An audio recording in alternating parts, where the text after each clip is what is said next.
अस्सलाम वालेकुम व्यूअर्स, मैं हूं सना खान। तो आज मैं आपके लिए एक बहुत ही इंटरेस्टिंग और बहुत ही यूज़फुल वीडियो लेकर आई हूं। जो लोग, ये जो स्टूडेंट्स, ये जो भी बच्चियां, ये बच्चे पाकिस्तान एयरफोर्स को ज्वाइन करना चाहते हैं, उनके लिए वीडियो बहुत ही बेनिफिशियल है। इस वीडियो में हम ये देखेंगे कि लॉजिस्टिक की जो ब्रांच है पाकिस्तान एयरफोर्स PAF में, जो लॉजिस्टिक की ब्रांच है, इसमें किस तरह के सवाल आए जाते हैं, इसमें कौन कौन से किस किस्म के टेस्ट होते हैं, उनको किस तरह से क्लियर किया जा सकता है। ये वीडियो बहुत ही बेनिफिशियल है, बहुत यूज़फुल है। उसी वजह यह है कि हम इस वीडियो में 5 लोगों के एक्सपीरियंस शेयर करेंगे जो कि इन टेस्ट में क्लियर हो गए हैं। So let's start. बिल्कुल भी टाइम वेस्ट किए बगैर हम ये वीडियो स्टार्ट करते हैं। द फर्स्ट वन एक्सपीरियंस, सबसे पहला एक्सपीरियंस है ये logistic branch graduate course initial experience compiled by ISSB materials.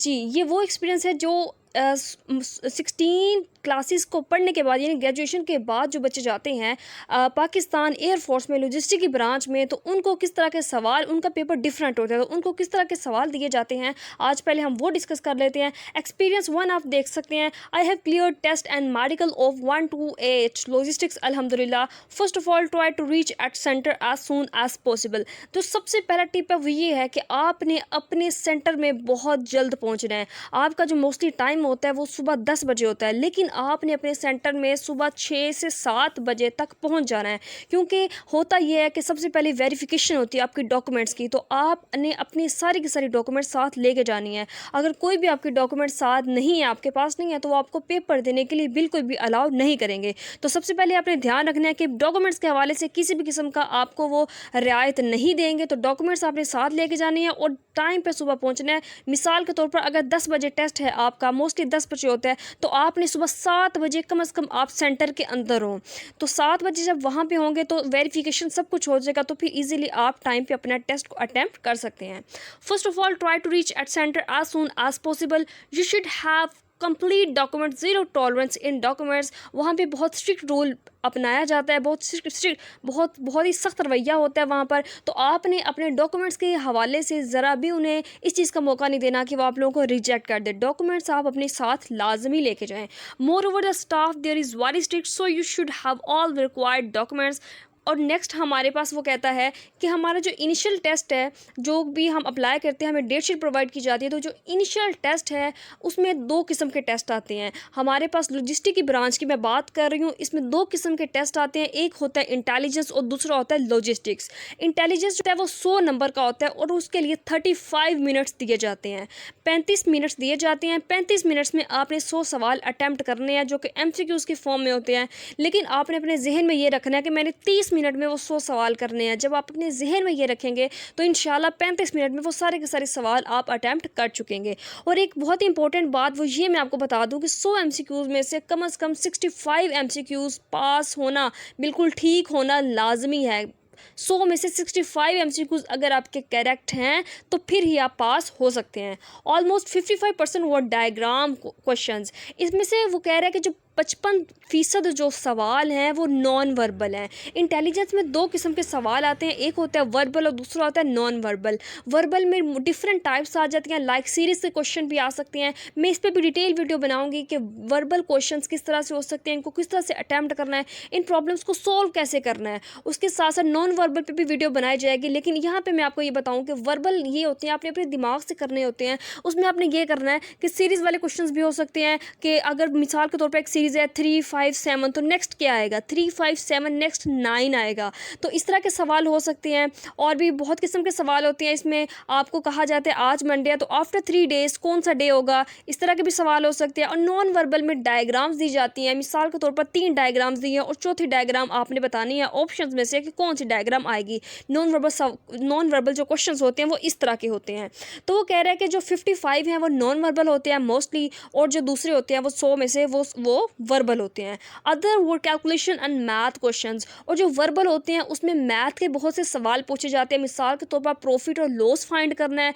मिसाल के तौर पर आपने परसेंटेज किसी की फाइंड करनी है। अगर आपको वो कहता है कि 900 की 30% निकालें, वो कितना है, या वो कहेगा कि 30 मिसाल के तौर पर 90 में से अगर 30 नंबर लिए हैं किसी ने तो उसकी परसेंटेज निकाले। इस तरह के मुख्तलिफ सवाल आपको मैथ से रिलेटेड भी आ सकते हैं। और उसके बाद है logistic subject related 100 MCQ। MCQs.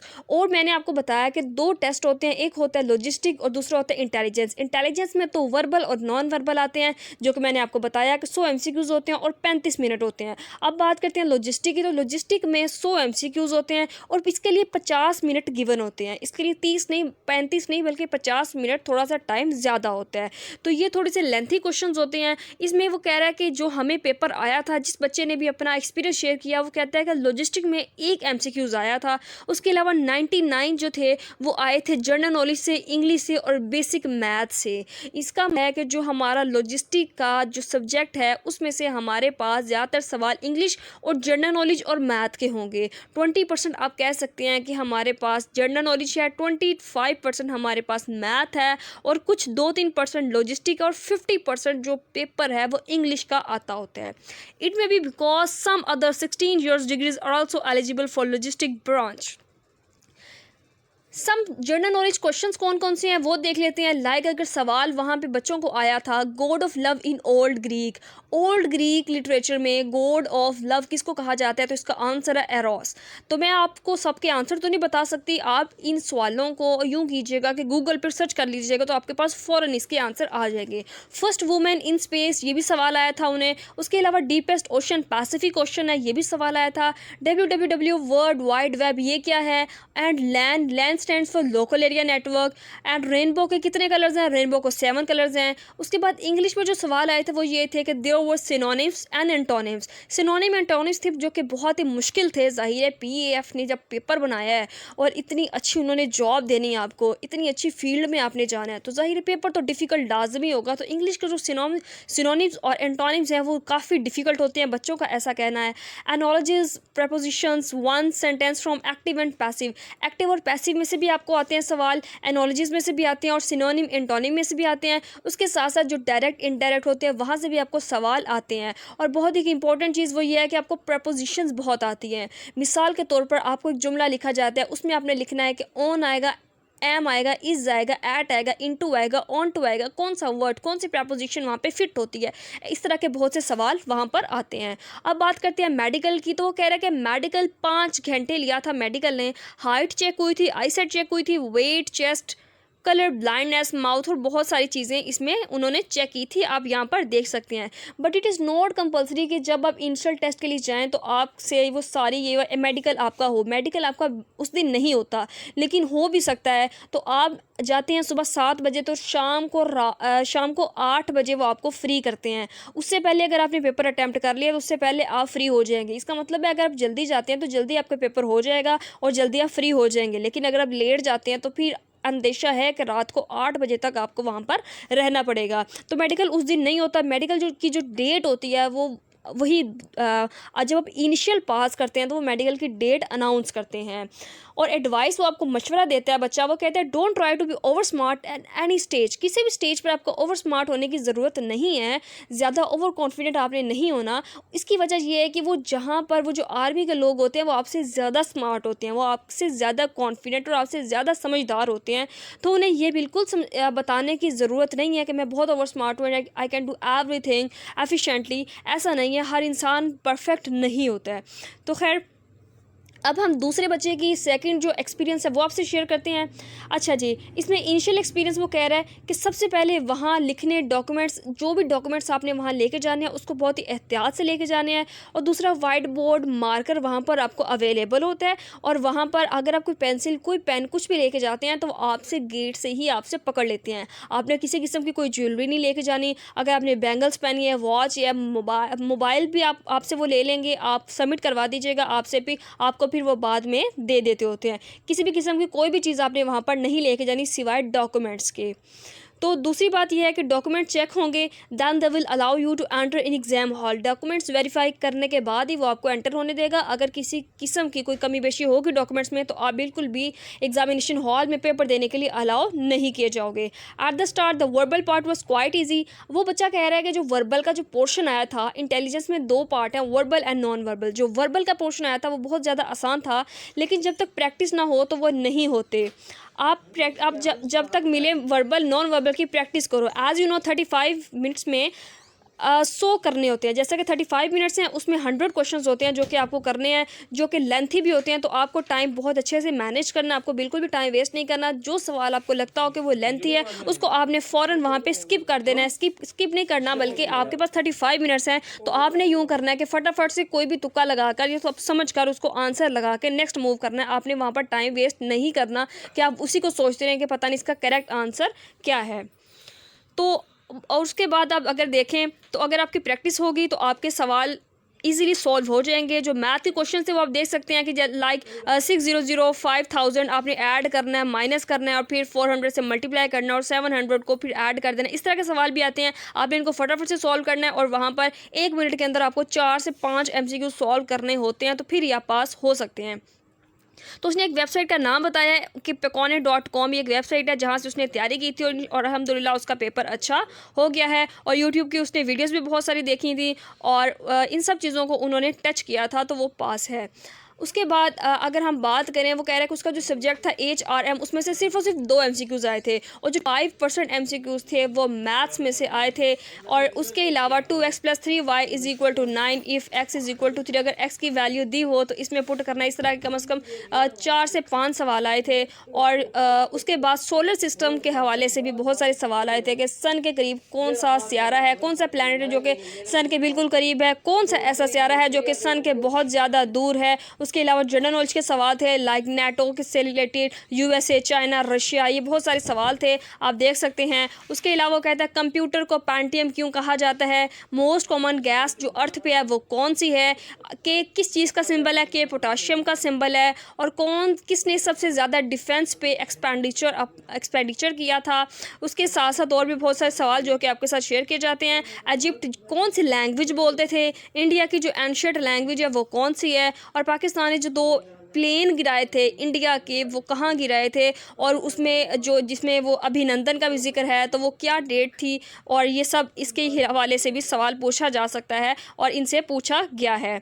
तो next year about 50 word from English synonyms and antonyms which were very difficult. 50 MCQs जो थे 100 में से वो इंग्लिश में से आए थे, जिसमें सिनोनिम और एंटोनिम भी शामिल थे जो कि बहुत ज़्यादा मुश्किल थे। उसके अलावा part of speech like verb, adverb, adjective, उसके साथ साथ मोस्ट इंपॉर्टेंट चीज़ वो ये कि प्रपोजिशन आई थी जिसको आपने लगाकर उस जुमलों को कंप्लीट करना था। मैं फिर बताते चलूँ कि 100 में से 65 MCQs आपके लाजमी ठीक होने चाहिए। द नेक्स्ट एक्सपीरियंस 3, तीसरे बच्चे को जो एक्सपीरियंस है वो कहते हैं कि ये जो सब इन्होंने बताया है ये तो इंक्लूड थे। उसके अलावा जो क्वेश्चंस आए थे जनरल नॉलेज के, that is capital of Mongolia, Mongolia का क्या कैपिटल है, a continent that cover whole country, ऐसा कौन सा कॉन्टिनेंट है जिसने पूरी कंट्री को कवर किया है। बिल्कुल इसी तरह नेक्स्ट क्वेश्चन है what is south pole and north pole located, south pole और नॉर्थ पोल ये कहाँ पर सिचुएटेड है, कहाँ पर लोकेटेड है। फर्स्ट वुमेन जो कि मून पे गई थी वो कौन है, कौन सा सी है जो कि डीपेस्ट है जिसकी गहराई सबसे ज़्यादा है, रेनबो के कौन से कलर्स हैं और कितने कलर्स हैं। उसके बाद सन कौन सी रेज प्रोड्यूस करता है, तो इसका आंसर है अल्ट्रा वायलेट रेज प्रोड्यूस करता है। लैंड क्या चीज़ है, उसके साथ साथ वर्ल्ड बेस्ट क्वालिटी मैनेजमेंट क्या है, डील ऑफ सेंचुरी कब हुई थी, वो 2020 में हुई थी। बिल्कुल इसी तरह के और भी बहुत सारे सवाल थे। PF is to air, PN is to water and army is to, ये हमारे पास वर्बल के क्वेश्चन है जो कि वो पूछ रहा है जो कि उन्हें आए थे। सिनोनिम और इंटोनिम्स ये बच्चा भी कह रहा है कि जी बहुत मुश्किल थे, तो आपने सिनोनिम्स और इंटोनिम्स से भी अपनी बहुत ज़्यादा फोकस करना है। और मैथ्स के क्वेश्चन आए थे लाइक आपने 4 × 4 डिवाइडेड बाई 2 × 2 × 2 × 2। अब इसका आंसर आपने कुछ सेकंड्स में निकालना है, तो इसका अगर आपको अच्छे से प्रैक्टिस होगी तो फिर आप निकाल सकते हैं। और अगर हम बात करें नॉन वर्बल की, तो हमारे पास ये वर्बल में भी सवाल आ सकता है, ये नॉन वर्बल में भी आ सकता है कि जो 18 अगर ट्रायंगल का पैरामीटर है तो आप ये बताएं कि उसके ट्रायंगल की कौन सी एक लेंथ इनमें से नहीं है। अगर 18 है हमारे पास पैरामीटर, और पैरामीटर के क्या होता है कि हम तीनों को ऐड कर देंगे, तीनों साइड्स को ऐड करने से पैरामीटर मालूम हो जाता है, तो हमें पता चला जो 9 है वो इसका आंसर है। उसके अलावा और भी आप सवाल हैं यहाँ पर, रेडियस का सर्कल का जो रेडियस है वो 2 है, तो इसका डिस्टेंस कितना होगा, सर्कल के पॉइंट का जो डिस्टेंस है वो उसकी लेंथ कितना होगा, जाहिर है अगर रेडियस 2 है तो वो भी 2 ही होगा। ऐसा कौन सा फ्लैग है जिसके झंड मतलब ऐसा कौन सा फ्लैग है जिस पे लीफ बना हुआ है, पत्ते का निशान बना हुआ है। उसके अलावा Phoenix is in which city of USA, Afan went faster than Ayan is faster than Abdullah is faster than Ayan। if first two statements are true then the third one will be। तो ये आपने बताना है कि false है या true है। ये वर्बल सवाल था जो कि बच्चे ने आपसे शेयर किया है। उसके बाद हम देखते हैं कि एक्सपीरियंस 4 क्या है। वो कहते हैं कि हमसे पूछा गया है कि के किस चीज़ का सिंबल है, तो के पोटाशियम का सिंबल है। The profit who had blind in his old age, ऐसे कौन से पैगंबर है जो कि अपनी ओल्ड एज में नाबीना हो गए थे। उसका आंसर है हज़रत याकूब अलैहिस्सलाम। Select which spends more on defence, इसका आंसर और ऑप्शंस भी दी हुई हैं उसमें, और इसका आंसर है USA. Who gave WWW, world wide web किसने दी थी, ये टिम बर्नर्स ली ने दी थी। Most common gas on earth क्या है, नाइट्रोजन है। Why computer is name Pentium, computer को पेंटियम क्यों कहा जाता है, इसकी भी आपके पास ऑप्शंस है नीचे। तो micro processor is correct. URL stands for, URL कहते हैं यूनिफॉर्म रिसोर्स लोकेटर को। प्रपोजिशंस कम्स आफ्टर, प्रपोजिशन किसके बाद आती हैं, वर्ब के, एडजेक्टिव के, नाउन के या एडवर्ब के। तो करेक्ट आंसर है वो है noun. Ancient language of India, India की पुरानी जो लैंग्वेज है वो संस्कृत है। उसके बाद है which language Egypt people speak, Egypt के लोग कौन सी लैंग्वेज कौन सी ज़ुबान बोलते हैं, तो वो मॉडर्न अरेबिक लैंग्वेज बोलते हैं। Which country is not a part of UNA, UNO का पार्ट कौन सी कंट्री नहीं है, उसका आंसर है Vatican City. And when did Pakistan shoot down two Indian planes, Pakistan ने इंडियंस के 2 प्लेन कब गिराए थे, जिसमें एक अभिनंदन भी था, तो वो हमारे पास उसका आंसर है 27 फेब को। एक्सपीरियंस 5 जो बच्चे ने शेयर किया उसको डिस्कस करते हैं।